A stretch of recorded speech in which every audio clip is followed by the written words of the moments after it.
We will say it like it really is. With dignity and respect. Committed to free speech and common sense. Upbeat and entertaining. Straight talking and direct. We may agitate each other and you. Heartfelt and passionate. Thought-provoking, provocative and controversial. Fearless and truthful.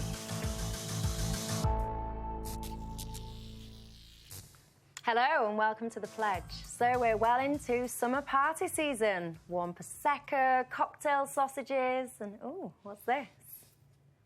Ooh, casual kisses that get leaked all over the newspapers, and more on that later, Rachel. On the show this week, Greg says it's time to give the kids a break, and with a heavy heart, Rachel says the courts must be allowed to decide what happens to Charlie Gard. Carol says have a go heroes are just that, heroes. And June is going to be banging on about Brexit again. Boring. Anyway, being quite a nosy person, I have found it fascinating this week when the BBC, forced by the government, revealed the salary brackets of some of its highest paid on-air talent. The hysteria that followed was incredible. Folk were up in arms about vast sums, gender inequality, race inequality, and why reading an auto cue could even be regarded as work. It is hard, by the way, especially when they try and make you speak French. But anyway, opinions like "what an absolute disgrace" and "sack the lot of them" rang loud and clear. But I've got to say, I felt slightly uncomfortable at the way that we all turned into armchair Columbos, conducting our own investigations into who gets paid what, with social media aglow with people uncomfortably justifying their salaries, and there will be a huge number of staff right now feeling very aggrieved. But we don't live in Norway. We don't routinely make our earnings public, and here is part of the reason why. How awkward was this on the BBC sofa? One presenter clearly earns more than the other, but you can't guess which. That is all going to be published at 11 o'clock this morning. It could be a fun day ahead. 7:45. Matt has got the weather for us this morning. If looks could kill, awkward. We're quite a private nation, and I, for one, would not like my salary and earnings to be the latest subject of nationwide pub gossip. Would you?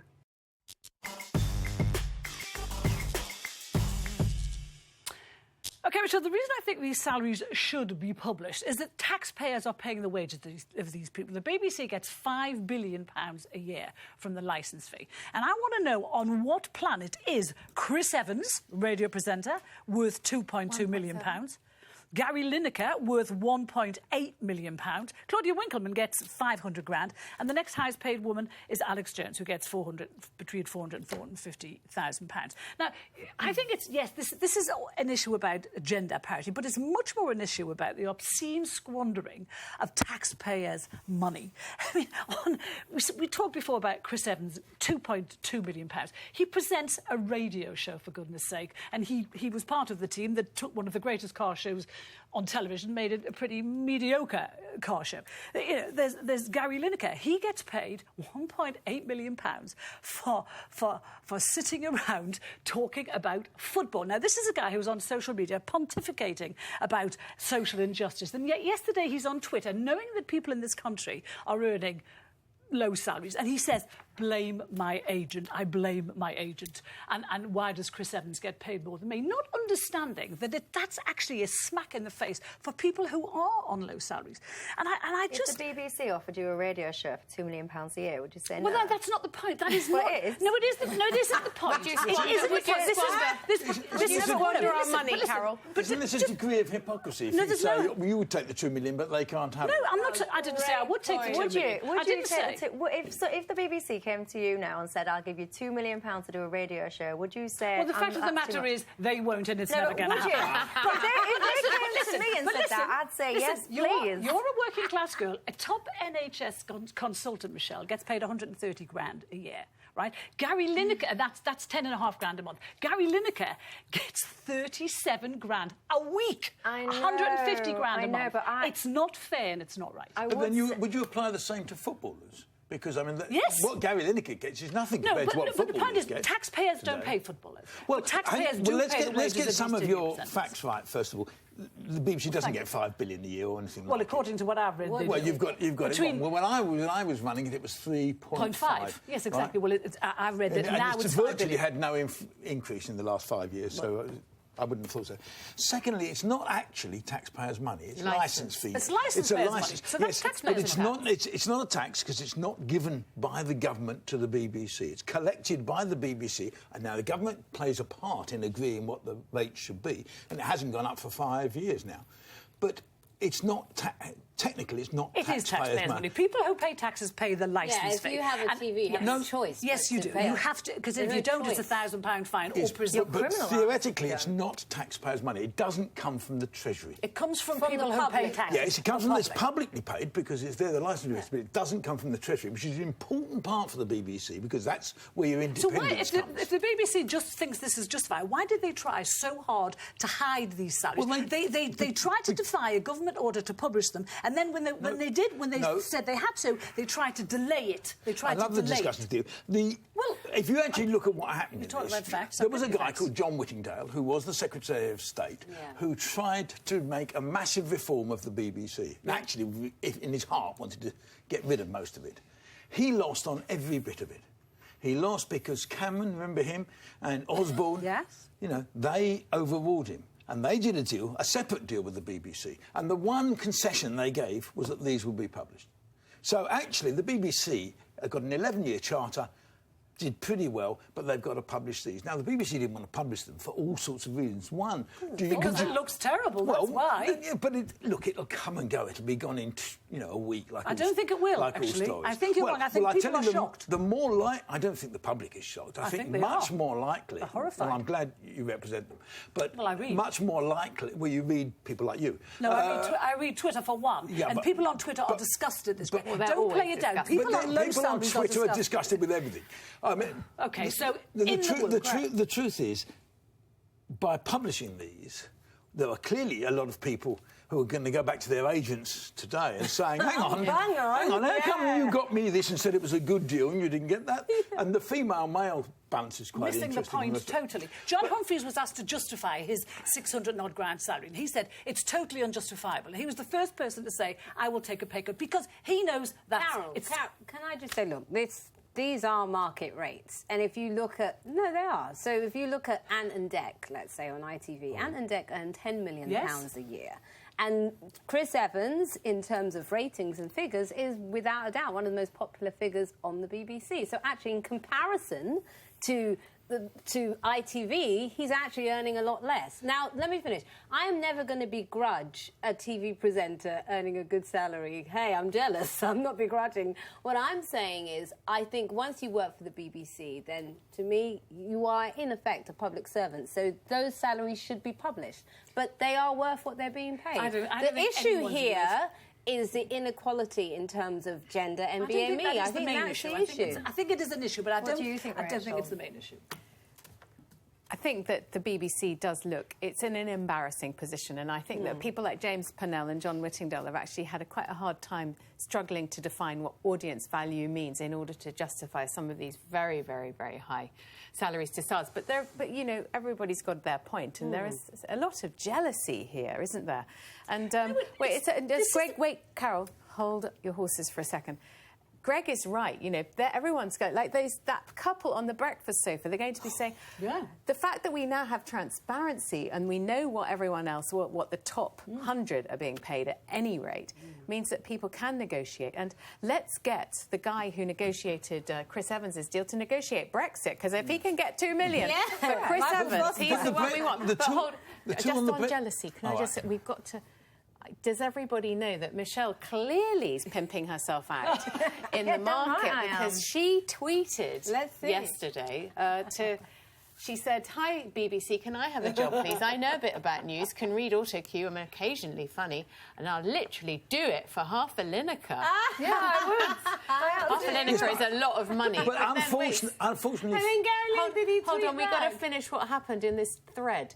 So then somebody tweeted, would you do it in your pants? And Michelle said, I'll do it in Gary Lineker pants if Hull City returns to the Premiership. At which point, Gary himself jumped on board and said, It's called the Premier League. You may have just failed the audition or something like that.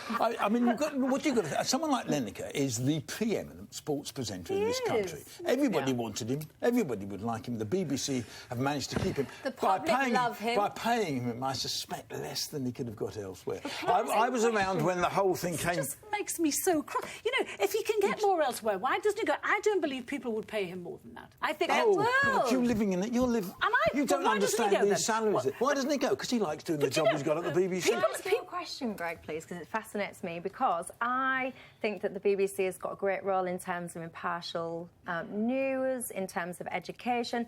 Where I do struggle a little bit is why we need the BBC to provide entertainment. Why do we need the BBC to be spending millions of pounds on dance shows and chat shows? Because its mission is to inform, entertain and educate. Yeah. That's the mission. Lord Reed set up the BBC. That's how he defined the mission of the BBC. Inform, educate and entertain. When was that? Why would you take away Strictly? But when was that? Back in the day. Life's moved on. We've got loads of education. I'm sorry, but what is your point, Sir? Why take away the entertainment side of the BBC? My point is, where I do feel a little bit, and I struggle slightly with it, you're talking about Ant and Dec and all that, and that's the market. And I agree with you, by the way. I think that is the market. That is the salary. Is for a commercial entertainment market. It's not a commercial. And this is my point. The BBC is a non-commercial entity operating in that world. Just to pick up on that, so even with formats that are way bigger, so Strictly completely outperforms X Factor still, the presenters on Strictly are paid a lot less than the presenters on X Factor. Dermot is at least 2 million. And Claudia is, what, 450? So people are being paid less to be on the BBC. And Claudia doesn't get paid that.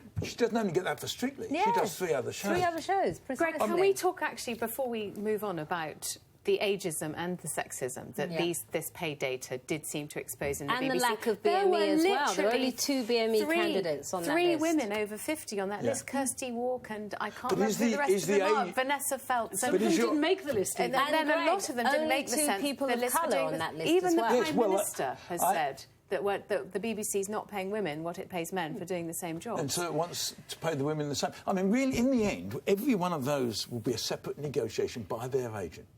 No, but it's also you've got to look at how it's done. There is not somebody who looked up to now, looks across the whole thing and says, well, how's that compared with that and the rest of it? These are individual negotiations, often with individual departments by their agents. They know. Come on. You must have known in your role, you must have had a general view that actually, on this department, we're roughly paying that. You must know that there's this disparity. In the role I had, they came to you if they were really near the top, getting high. And these guys are. But normally you would be involved when someone was being poached. It's very touching to see how Greg still defends the BBC, even though you're no longer DG. I'd like the audience to know that even though we have men and women on this panel, we are all paid the same. How do we know that? How do we know that? We do know that. Right. We know that. I can give you my word. Or unless you've got something to tell us. I have no idea what you all get paid. I've never asked and wouldn't have asked. Well, you probably get more than us on the way to all the way. I sincerely hope so. Right, moving on, everybody, because it's a moral maze. Charlie Gard, a baby less than a year old, lies in a London hospital.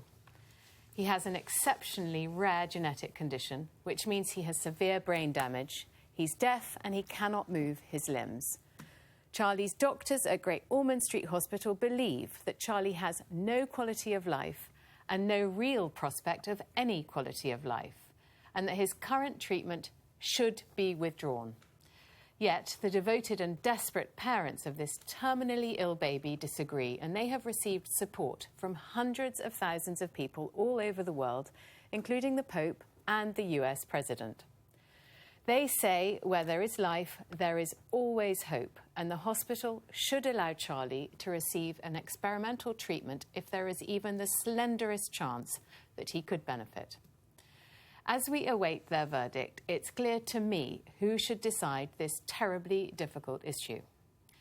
This is such a grave case that, in my view, it must be left to the courts, not the parents, to hear the evidence of the medical experts and interpret the law and act in the best interests of the child, even if that means the state goes against every parental instinct and orders that nature must take its course.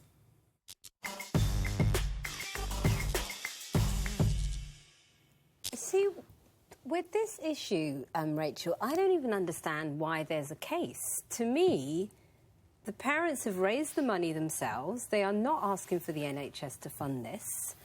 And if there is a treatment that could possibly work in America, what have we got to lose to try, considering the alternative is this child is going to die? I just don't even understand why there is a case. I don't think the doctors should be allowed to decide. It'd be different if they were asking for the NHS to pay for this treatment, but they've raised millions of pounds themselves. They've gotten citizenship for this child to be treated in America. I don't get it. Listen, I mean, I think we all understand where the parents are coming from, but what the hospitals and the courts have both agreed, which is they have to represent the best interests of the child in this case. The child is a separate legal entity. In court, he's represented by his own barrister. Right. The parents and the child, although they are the child's parents, are separate. And the courts and the experts, and I know that we don't believe in experts anymore, but in cases like this, when this child is being described by the High Court, the Supreme Court, the Court of Appeal and the European Court of Human Rights as not a viable child, and if this is a futile case, the hospital concerned, Great Ormond Street, is keeping a baby in an intensive care bed. I hate to say this, but it seems to me at any cost to us and at any cost to this child. And at this point, I think that the state has a duty to intervene. But can I also just quickly add to that? If they allow these parents to take the child out of the country, it will no longer cost Great Ormond Street. The parents have raised the money for this themselves. I don't think this is actually about money. I think this is about humanity. No, it's about humanity, but my point is, in the same way there are experts here saying that this child has no quality of life, there are experts in America saying possibly there's a treatment that might work. Doctors do get it wrong, Rachel. Yes, I know, but I think in this case, Carol, I mean, do you want to summarise some of the expert opinions we've had so far? I think no parent wants to believe that there isn't a medication or a medicine out there that's going to cure their child, and these parents are absolutely no different, and they're doing exactly the right thing. They're exploring every avenue they can. However, this is not about euthanasia or assisted dying, it's about understanding the limitations of medicine. And this child, and you said in the intro, not only is he blind, he's deaf, he's catastrophically brain damaged, and he can't move. Now, this medicine, if it worked, what it could do is maybe allow him life off a ventilator. Now, talk to any doctor, talk to anyone. We're looking at Charlie as a baby right now. We're not looking at his life. If he gets off the ventilator, we're not looking at his life as a toddler, as a teenager, as a man. This child will have no sensory perception whatsoever. The parents dispute that he's blind. And how can they dispute that? Well, and also, can I just say, we're looking at the limits of British medicine. Yeah, there is American medicine that might work. You said the doctors have been wrong. They were wrong. You might remember the case of little Aisha King a couple of years ago, who had a brain tumour, whose parents wanted to take him to Prague. Completely different case. But it is a completely different case. And yes, and those parents were criminalised, and that little boy no longer has cancer. But this is different. This is different. This little boy has. Can I throw to a clip from a family spokesman? Yeah, sure. Let's have a look. We've been requesting this specialised treatment since November and never asked the hospital, the courts or anyone for anything except for the permission to go. We love him more than life itself. If he is still fighting, then we are still fighting. I don't understand how we can disagree with that. Yeah, listen, I mean, of course, it's very, very emotional, and anyone who's had children can understand that it's the hardest thing for these parents to let their child go when they think there might be the slightest chance. But I think we have to hear from what the hospital said. It has been and remains the unanimous view of all those caring for Charlie at Great Ormond Street that withdrawal of ventilation and palliative care are all that the hospital can offer him, consistent with his welfare. That's because, in the view of his treating team and all those from whom Great Ormond Street obtained second opinions, he has no quality of life and no real prospect of any quality of life. Do you think that's the point? The point is the crux of this whole thing is that what's best for Charlie. And as I say, even if this medicine does something for him, there is no medicine in the world that is going to give that boy quality of life. And I'm thinking about him. The parents, absolutely, they will do anything to try and keep this boy alive. But it's maybe not always the best thing. Greg, do you think that we're seeing something else happening here, which is obviously a disregard for experts, as Michael Gove said, we've all had enough of experts, and also an excessive regard perhaps for a religious occupation of this story? What I don't know is if, and I presume this is the real dilemma, are you making his position worse? Is he in pain if you try to take him to America? And we don't know that. If it's not, then I tend to agree with you. I can't see any reason why he hasn't gone. But I suspect what they're saying is, look, it's not going to make any difference. But that's up to the parents. That's their decision, I think. The question is it painful for the child? Is it? And we don't know that. We don't know. And I think you've got to rely on the medical evidence in those circumstances. Well, the medical evidence is unanimous, and the court is waiting for fresh medical evidence. It's not waiting for more impassioned pleas on behalf of those representing the Gard family, because it will not act on emotion. It can only act on fact. Michelle, when I said religious, I mean what we've seen is, Catholic hospitals, it's sort of become, in a sense, a test case for pro-life, a baby's life at any price. Yeah, but then, see, this is such a... When you were doing it, it gives me goose pimples, because I think I'm not a mum and I can't imagine, becoming a mum, and then you've got your baby, you take your baby home, you fall in love with this baby, it becomes part of your life, and then all of this has happened, I think, starting from when he was about 8 weeks old or something. Yeah. So my heart is absolutely with the family, and I can see both sides of what you're both saying, because I can get your point, June, to the respect of if somebody says this might make a difference and the funds are there and the mechanisms are there to enable that, why wouldn't you try? So I can see your point, and I don't know the answer. I'm assuming, to Greg's point, the answer must be because it's going to be painful or something to move him. But I don't get why they're not just saying, OK, try it.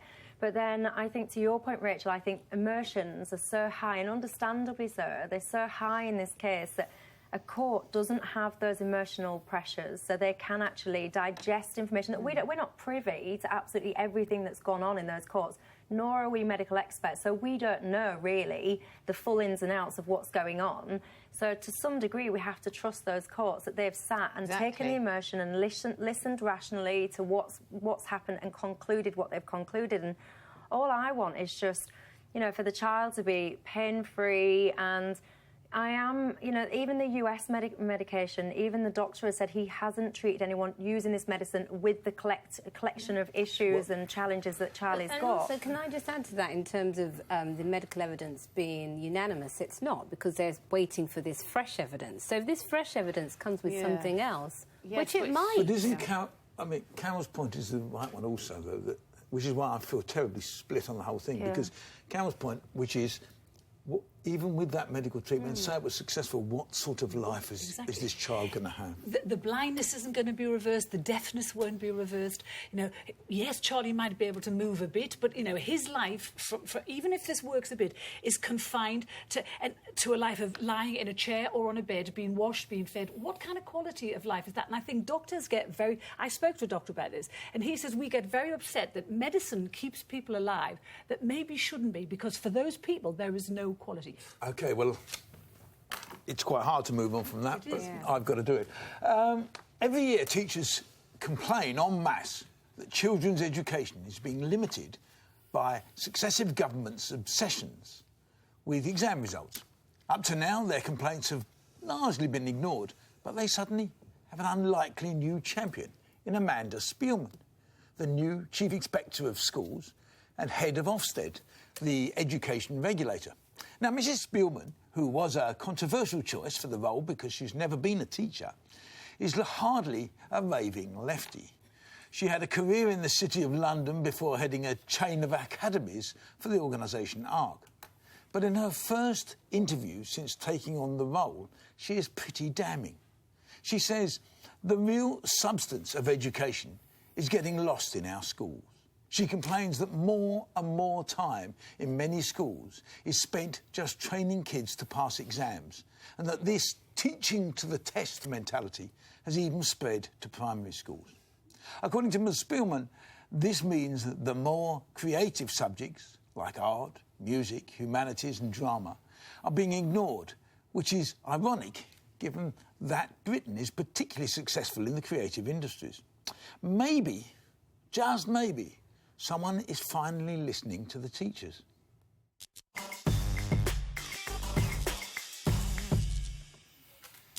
Well, I like the sound of, is it Mrs. Spielman or Ms. Spielman? Very, very much, because I think, obviously, she's right. And we want to... Education isn't just so that children pass exams to set levels, but that is what our state schools have to do, and that's what they're inspected to do.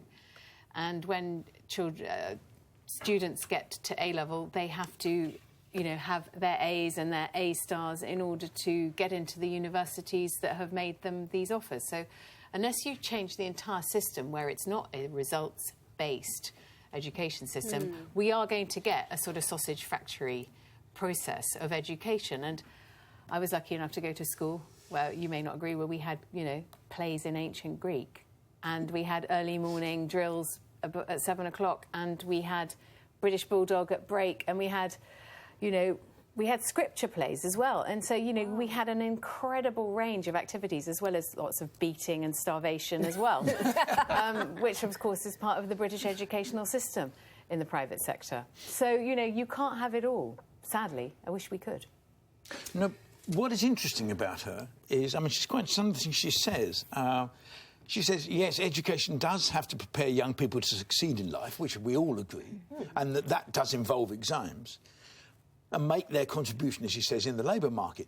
But to reduce education down to that kind of functional level is rather wretched. Yeah. And I think it's just really, given there was so much controversy over her appointment, it's quite interesting to see what she's saying, because I mean, a lot of teachers will take heart. But if she was Education Secretary, let's say, rather than, what is she? Chairman of Ofsted. So what could she actually functionally do to make sure that the education system under her watch created a better, broader education at the end of the day?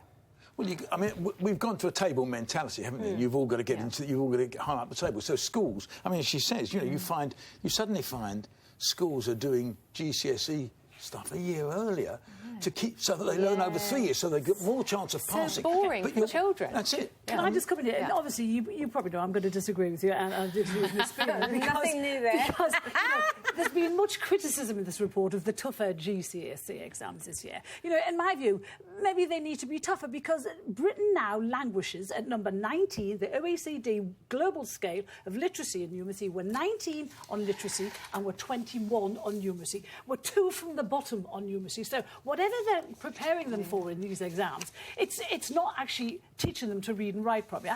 You know, there was a CBI report recently that said that 33% of employers are taking graduates on, and they're dissatisfied with their literacy, 29 dissatisfied with their numeracy. They're saying these kids are coming, their egos have to be massaged all the time, because they've spent all their time at school being told how fantastic they are and how wonderful, and their attitude and aptitude for work is not good. So whatever is happening to our kids in schools, I think we're letting them down, because they're leaving school with poor literacy and numeracy skills, and they're leaving university with the same. Then you're making her point. So her point is that you are. She's saying the GCSE exam shouldn't be so hard. No, but I'm the saying point maybe it should be is harder. the system isn't working, is it? So actually, system maybe we need working. to come up with a different way of... It's not saying that the kids don't need to learn numeracy and literacy. Of course they do. But maybe we need to come up with a different way of teaching them it. It's the basics. That's the basics. It is the basics, but what she is saying, and what I agree with, is... this antiquated I know from the experience of my kids who did go to state schools and went to quite good state schools, and what was interesting... You know, my kids went to state schools, but what was interesting was when you ask them what they remember being in the play, or they remember doing this. They don't actually remember the learning. And what she's arguing, it seems to me, is let's get the breadth back. And actually, if you constantly have league tables and constantly say you've got to get into this group in the league tables, in the end, schools will do what they're doing, which is let's get to make sure they get this exam and this exam and this exam. But let's forget about the breadth of education. Well, get the breadth back, but also teach them the basics. Teach them what they're going to be able to use in the outside world. You know, I had to look up what humanities subjects are, because in the secondary school that I went to, we didn't do humanities. We learned to read and write and did a bit of history. And the humanities subject are philosophy, anthropology, the classics. Around that area. They're subjects for university, surely. They're not necessarily for school. I mean, art and drama, yeah. And one of the things she said was headmasters... You can't read classics at university unless you've done a bit of Latin and Greek beforehand. In order to get to... It's actually the easiest way to get into certain universities. But also, that's how I got in. Because they've got too many classics lecturers and not enough people applying. But if you can't read and write properly, and if you can't communicate with people, you're talking... something is going on. It's just confusing two issues there. It's just not my... You've got to work in the outside world, and if you can't read and write properly, you can't get... we're quoting reports. Let me quote. An OECD report from, this year found that UK teenagers are more anxious about tests than their counterparts in almost every other country in the world, including China and South Korea. 72%. Historically, we've taught in a different way in this country, and we've tried to get breadth. And I suspect, and it's not just this government, I think it was the previous, it was over a period of time, we've said, let's measure everything, and we're losing the breadth because of it. And that's what teachers tell you. OK, it's my turn next. And I want to ask what you would do if you saw a crime being committed.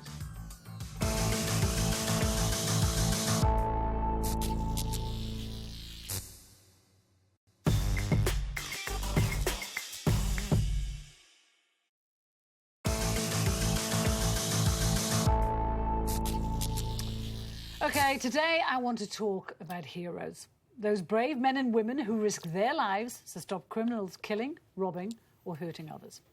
Last week, a bunch of those heroes sprang into action when two suspected robbers, one apparently wielding a golf club, the other a baseball bat, raided a Leicester co-op demanding cash. When our heroes saw what was happening, they tackled one of the robbers, stopping him from escaping, even though his accomplice reportedly drove the getaway car at them. The police are still investigating exactly what happened next, but the suspect robber died in hospital the next day, and one of the people who'd helped restrain him was arrested. My question is, why was he? And why are so many other have-a-go heroes dragged through our courts simply because we're trying to protect themselves, their families, or members of the public? Why isn't it OK to stop the bad guys who threaten our lives? Why are the rights of criminals now more important than those of their terrified victims? In 2011, the then Justice Secretary Ken Clarke said people had a right to stab anyone who came into their homes. He even said they could hit them across the head with a poker. So why should we care if criminals get hurt or killed in the process of trying to do exactly that to us? Why shouldn't the public fight back with the same force that's being used on them? The police would never dream of prosecuting those incredible people who risked life and limb taking on the terrorists on London Bridge. Those people saved lives. So why are our have-a-go heroes still being criminalised for trying to do exactly the same thing?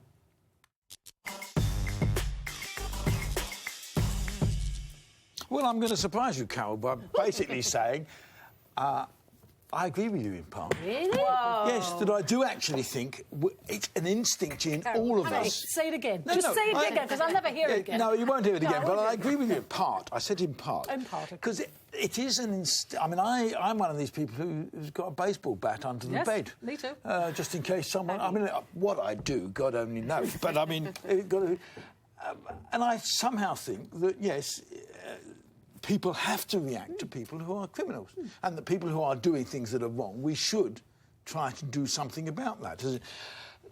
The problem is it's proportionate, isn't it? What's proportionate? You know, what is acceptable and what isn't? It's not acceptable to have a gun under your bed and shoot if someone breaks in downstairs, I don't think. Isn't it? You probably think it is. I probably don't. No, if he comes at you with a knife, maybe, or if he comes at you with a gun, it's why not? what is proportionate. What action should you take? Of course, the police don't like it for all sorts of reasons, which you fully understand. I mean, you know, are we encouraging vigilantes by doing this? I mean, the trouble with proportionate, Greg, is that when a robber breaks into your house, or a rapist or whatever, and he's armed with a gun or a knife or a baseball bat, there is no proportionate response in him. He's coming at you, and he's not thinking about doing it gently. So you can't respond gently back. People have to be pumped up to actually have a go at someone. It takes a huge amount of courage, and it takes a huge amount of gumption to do it. And so you're not thinking about proportion. A lot of people who have hit back have hurt burglars and robbers and have been prosecuted as a result because they don't have time to think about a proportionate response.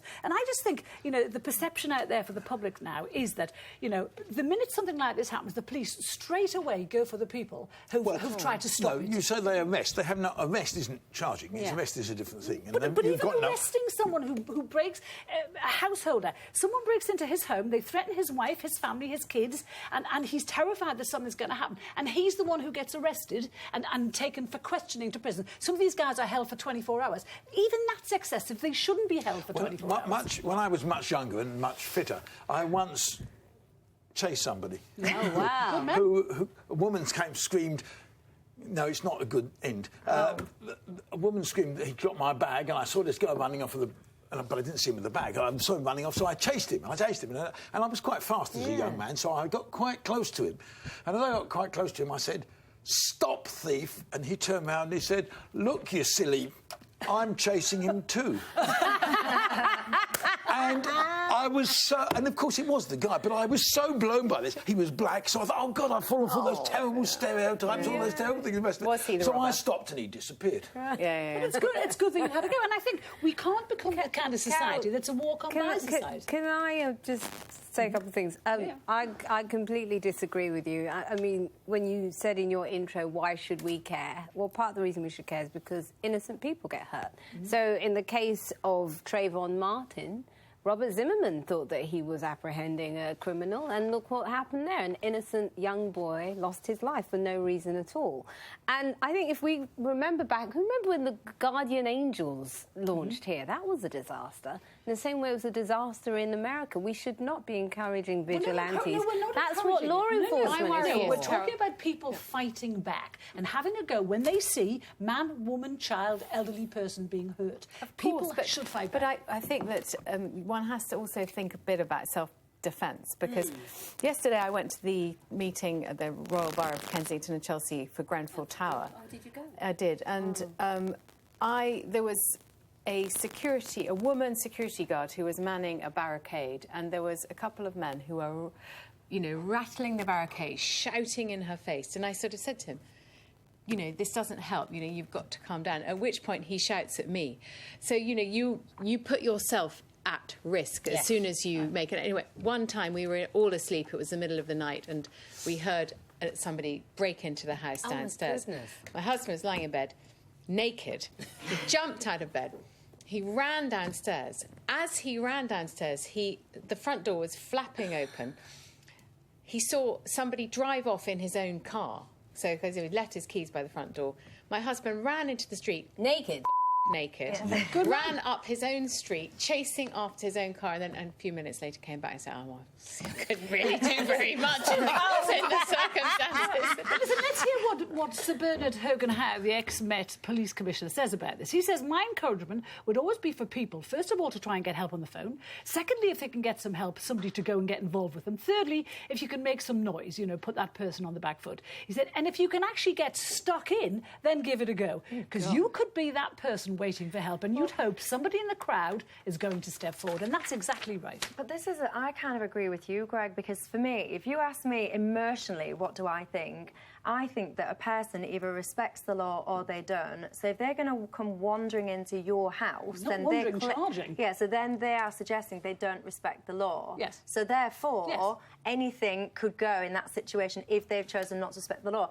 And I almost think that if there were more people that were having a go at people and there were consequences, more criminals might think twice if actually, you know, they've seen something wrong happen. But let me just finish. But my but is, when I told my friend this story yesterday and I was going, yeah, if they come in your house, they get what they're given, not make them think twice. My mate then said to me, OK, but what about all those times when actually someone just don't like someone else, they've battered them, and then actually then they've pretended, there was an altercation, it was self-defense. How do you actually, because we want to live in a law-regulated society, don't we? We want to live in a society where we do adhere by the law. So if we actually just do whatever we want... No, we're not saying how that. do we... We're talking about people who are not dealing with the law, exactly what you said at the start. I am going to have to intervene. It's time for a break. And I'm sorry, Greg and Michelle, you're not going to like what I'm going to say for two different reasons.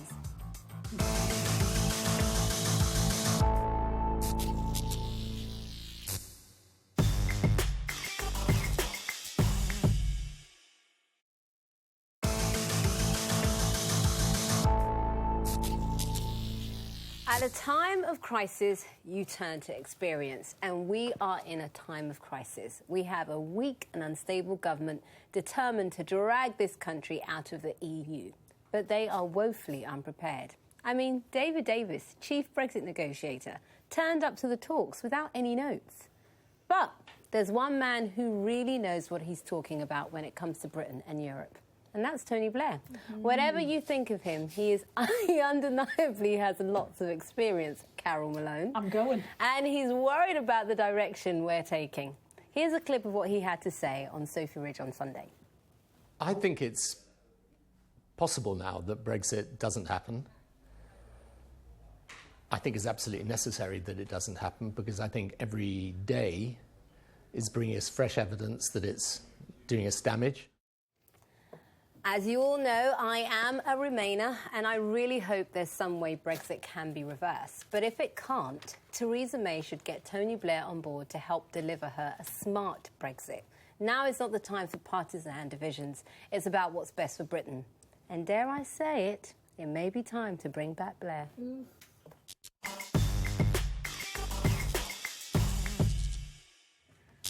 Good God, June. I do try hard some days to try and agree with you on some things, but it's just, I can't do it. It's not possible, I don't think. Bring back Tony Blair to sort on this out issue, Brexit. no question. Are you crazy? To help with it, yeah. When I think of Tony Blair, and I think back to, I think it was in 2004 or something, when I think it was Eastern Europe, we was talking about immigration, and lots of EU states then was talking about transitional controls to try and stem the flow or control the flow, and it was Tony Blair that decided, no, we don't need to do that. You know, we had such an influx, and I don't really like that word, but we had such an influx of migrants at that point all those years ago. And I think that that's one of the reasons and one of the things that kind of created this feeling towards immigration that played a part in some people choosing to go for Brexit. That's my first point. So on that reason alone, I think his decisions that he's made in relation to the EU on that point are just fundamentally flawed, and I wouldn't want to be repeating that logic going forward. I would say that it was the fear that was drummed up by a bunch of demagogues myself, but, you know, we can disagree on that. Yeah, we'll disagree. It was also I remember Gordon Brown when he was calling Gillian Duffy a bigot when she dared to express a very normal and sensible I'll give you control. that. I'll give you that one. Thank you. So I don't want that person involved and influencing Brexit. I don't at all. But wouldn't you agree that when it comes to dealing with Europe, he has a lot of experience, he understands how to negotiate with them? And actually, if you look at what he said in the last few months, there are a lot of people, a big part of this population, who agree with him. So who've actually breathed a sigh of relief that there's somebody, a grown-up in the room, who's actually talking sense. Well, the second reason that I don't want him to be involved is that interview that you just played there. He went on to say about the people in Barnsley and Boston and all this, they didn't really understand what they voted for, and that's why we had Brexit. And I just they were lied to. 350 million for the NHS. No, let me finish my final point, because I feel really strongly about this. You all had your point. You all had your opportunity in the run-up to the referendum to educate people in the positives of staying in the EU. You didn't. You focused on Project Fear. You focused on trying to scare people into staying into the EU. You ignored things like immigration that people were concerned about. So what I would say to Tony Blair, and indeed to yourself, if you wanted people to stay in the EU, you had an opportunity and a stage to sell the benefits and to make sure people understood, and you failed in your mission. But wouldn't you also agree that we were up against 25 years of EU bashing by the British press? You still had your opportunity, June, and a platform. June, keeps trotting out this lie. Wait, Carol, I'm going to stop you there because she disagrees. Let's get Greg in, and then I'd love to hear. Please, Greg, go on. Well, I have problems with Blair, as you know, but I happen to agree with most of what he's saying at the moment about Europe. There's not a chance she's going to bring him in to negotiate anything.